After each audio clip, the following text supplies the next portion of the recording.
You can see police are still out here on the scene. The home in question is right there where that officer is standing. Sources are also telling us that during the shooting, there was a disabled elderly person inside, but that person was not hurt.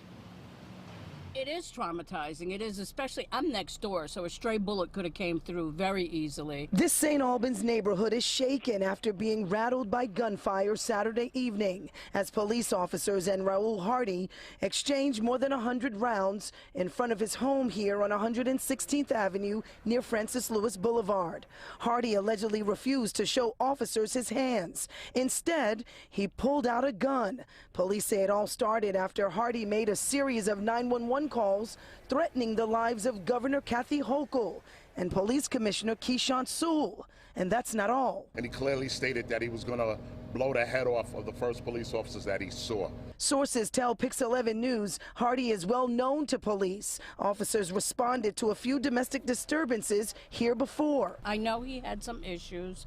I believe he had some PTSD issues and other issues. This to me is just so out of character that I don't get it.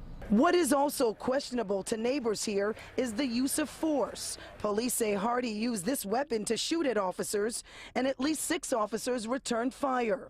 At one point, sources say at least one of those officers reloaded his weapon and continued firing. Bullets hit homes next door, even went through windows. It sounded crazy enough for me to run outside. Herman Epps was caring for an elderly woman next door. After running outside, he's now saying, what if he was caught up or hurt in all of this? I think they need to change their strategy when it comes to confronting people, you know, really. Because, I mean, how many people does it take to stop one person? It doesn't take like a whole battalion. None of the officers involved were hurt in all of this, and the department's Force Investigation Division will take a look at this, including look at the number of rounds shot here to see if, in fact, the officers were justified.